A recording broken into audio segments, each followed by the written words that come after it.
This is the third gate of Kammasaka Zen, known as the Forest Well. This is Dharma Talk number 7. And Dharma Talk number 7 is about the koan. The Dharma, incomparably profound, is infinitely subtle.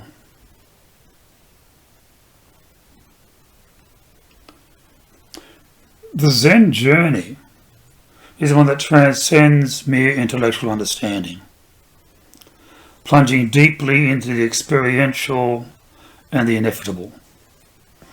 At the heart of this journey lies a vast body of teachings known as the Dharma, sometimes described as the incomparably profound and subtle.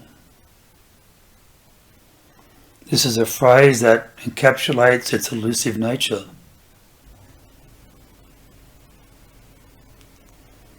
The Dharma is often referenced in Zen as the ultimate truth, the reality of things as they are, which cannot be grasped simply by the mind alone.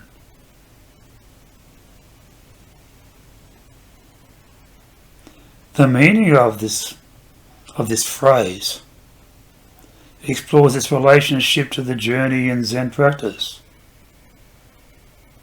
the nature of the Dharma itself, and the rarity of encountering it in a transformative way. So the Dharma in Buddhism refers to the teachings of the Buddha, encompassing the laws of the universe and the path to awakening. In Zen, however, Dharma takes on a subtler condition or connotation, pointing not just to the verbal teachings, but also to the experientialization of realization of the truth. So Zen practitioners are tasked with directly perceiving the Dharma beyond words and beyond concepts. And it's often through the use of koan meditation and the guidance of a teacher.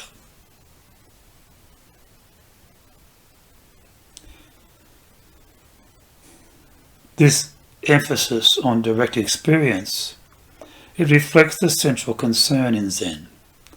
How do we experience reality with the filter of dualistic thinking? Because the mind often seeks to categorize. It seeks to compare and judge.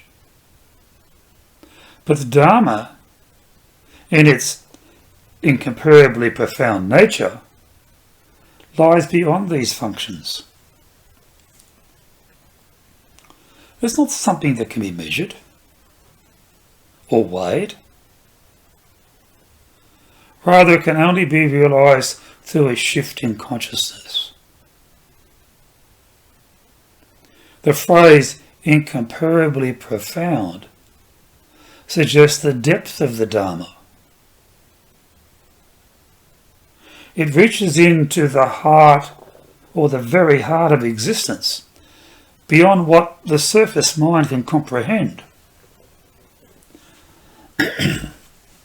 And this profundity is not just an intellectual complexity, but it's also a spiritual depth.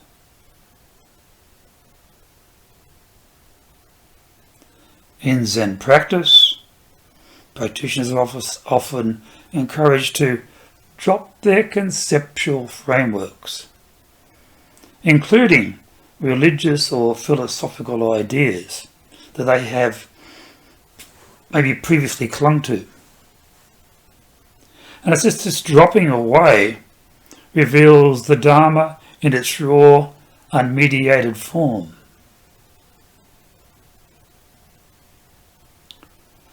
It was Zen Master Dojin, in his seminal work, the Shoben Genzo, where he described the Dharma as something that cannot be fully grasped by words. He wrote, "To study the Buddha, or study the Buddha way, is to study the self. To study the self is to forget the self.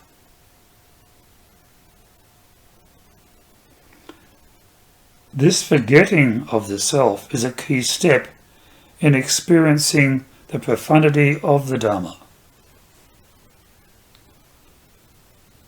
When we as practitioners drop all notions of self, the layers of obscurity, the layers that obscure this reality, begin to fall away, revealing the infinite depths of the Dharma itself. And as the profound nature of the Dharma also touches on the impermanence and the interconnectedness of all things.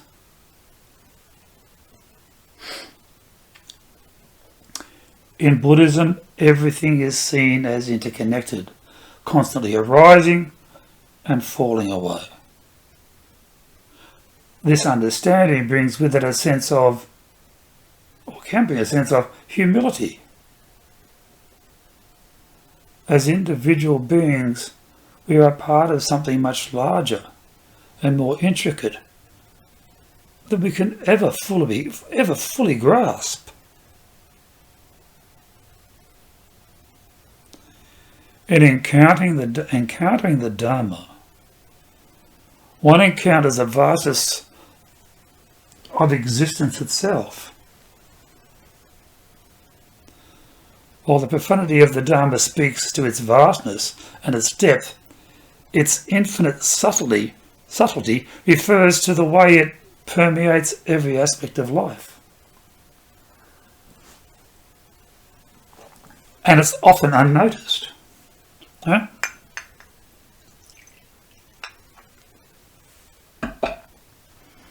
The Dharma is not just something out there to be encountered in special moments of meditation or deep insight.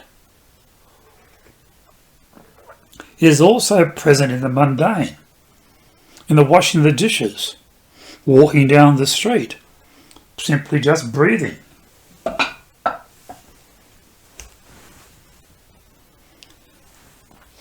Zen practice invites us to realize the subtlety of the Dharma in these ordinary moments. The challenge lies in recognizing it. The subtlety of it, or the subtlety of the Dharma, is often what makes it difficult to perceive. The mind, conditioned to look for grand answers and obvious truths, it tends to overlook the subtler lessons that are woven into our daily life existence, or our daily life experiences. This is why Zen masters emphasize mindfulness in all activities, because each moment holds within it the potential for realizing the Dharma. Now, koans are a quintessential example of this subtlety.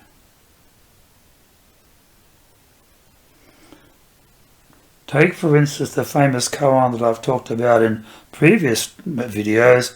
What is the sound of one hand clapping? I use this one because it's well known. On the surface, it appears to be a paradox, an unsolvable riddle.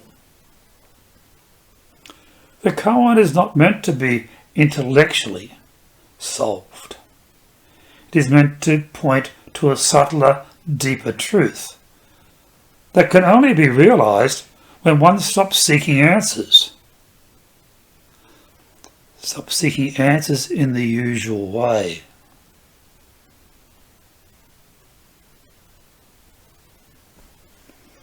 This infinite subtlety requires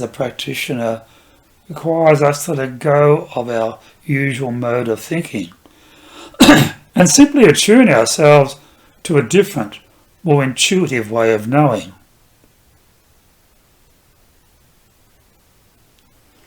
So given the profound subtlety of the Dharma,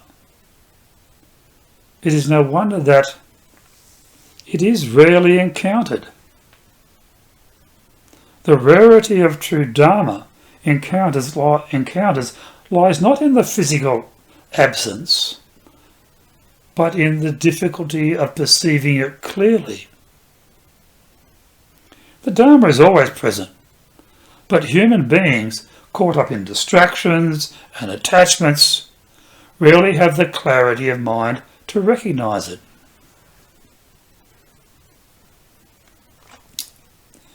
This is essential teaching in Zen. The truth is always here, yet it is obscured by our delusions.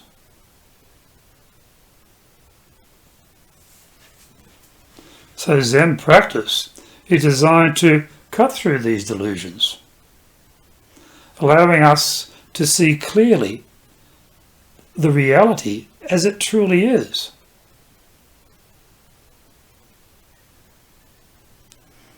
This process is often referred to as clearing away the clouds to reveal the sky. The clouds represent our attachments, our beliefs and concepts, things that obscure our vision. And the Dharma is like the sky, always present, but not always visible.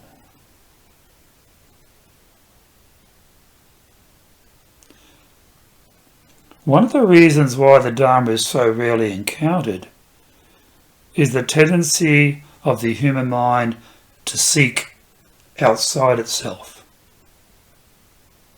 We are all conditioned to look for answers in external sources. Books, teachers, philosophies, when in fact the Dharma can only be realised within.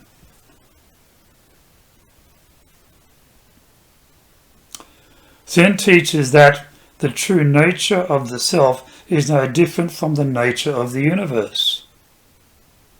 In encountering the self, one encounters the Dharma. The truth is simple. Because it is subtle and profound, it often escapes us, gets past us. Zen's journey is one of gradually awakening to the presence of the Dharma. So, in the beginning, we as practitioners often approach Zen with a desire for something extraordinary, enlightenment, mystical experiences, or profound realizations. However, as one delves deeper into the practice, the focus shifts from seeing the extraordinary to begin to recognize the ordinary as extraordinary.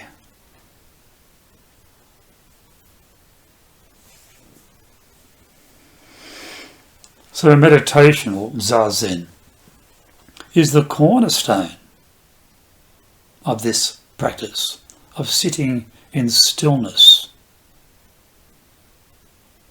The practitioner begins to observe the patterns of the mind, arising and passing of thoughts, sensations, and emotions.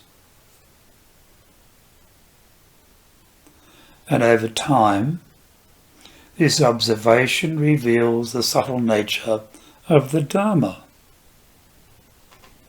the way everything is interconnected,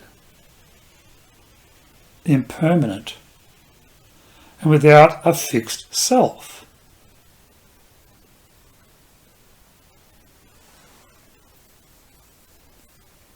So as the practitioner deepens their awareness, they may come to a point where they drop their attachments to thoughts and concepts. And it's in this state they can experience the Dharma directly. Now the journey is not linear, nor is it easy.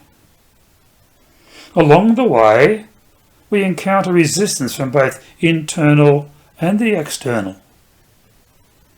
And the mind tends to cling to its habitual patterns, and the ego resists the disillusion that comes with true insight.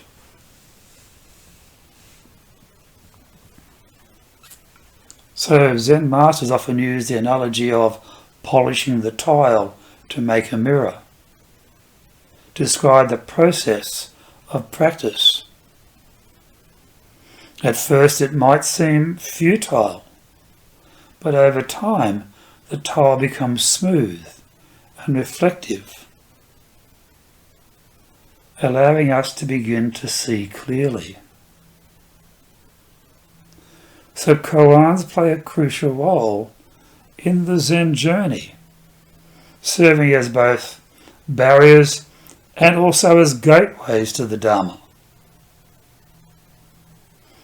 They are paradoxical statements or questions designed to shake the practitioner out of their habitual way of thinking.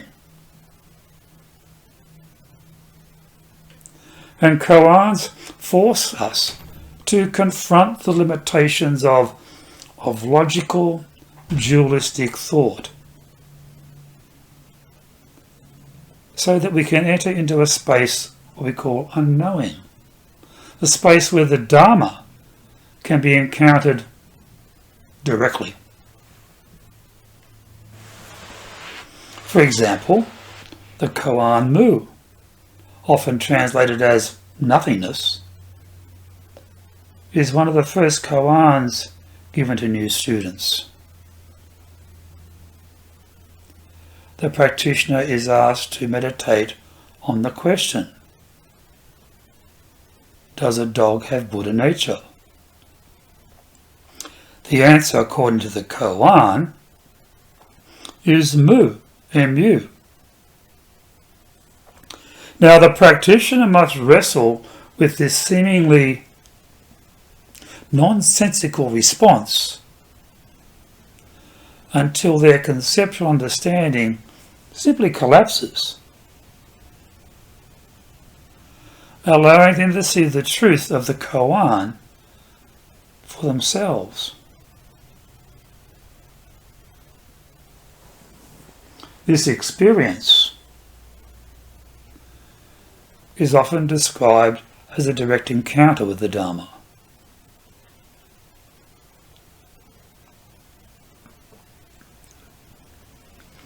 In the journey of Zen, the teacher plays a vital role in helping the practitioner navigate the subtleties of the Dharma.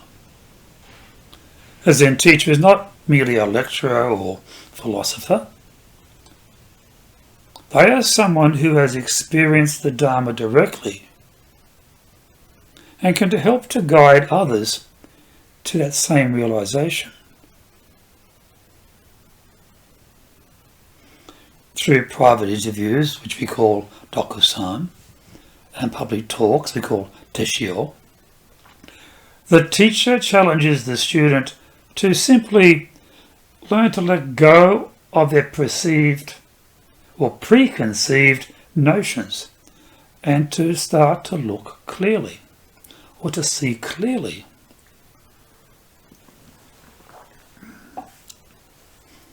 So the teacher's role is particularly important when working with koans. A koan is not meant to be solved, not in the traditional sense. Instead, they are meant to be lived. So the teacher helps the student embody the koan, using subtle guidance to point them towards the Dharma. And it's in this way the teacher acts as both a mirror and a gatekeeper, reflecting the student's own mind back to them and encouraging them to pass through the gate of direct experience.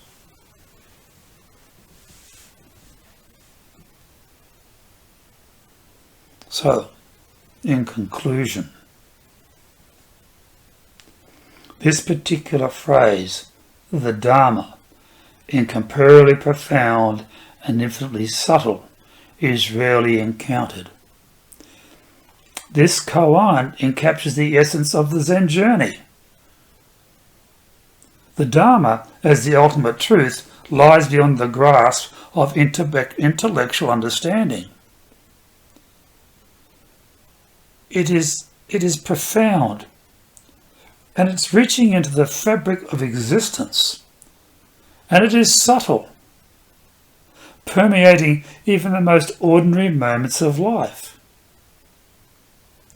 Yet because of its depth and subtlety, it is rarely encountered in a transformative way.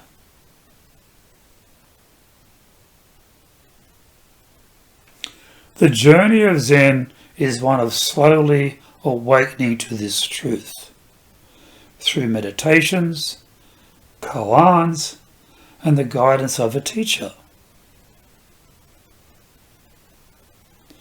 It is a journey that requires perseverance. It requires patience, and it also requires humility. As the practitioner clears away the clouds of delusion, they come to see the sky of the Dharma, always present, but often obscured. In this realization, the practitioner encounters the truth of reality, not as something separate, but as the very essence of their own being.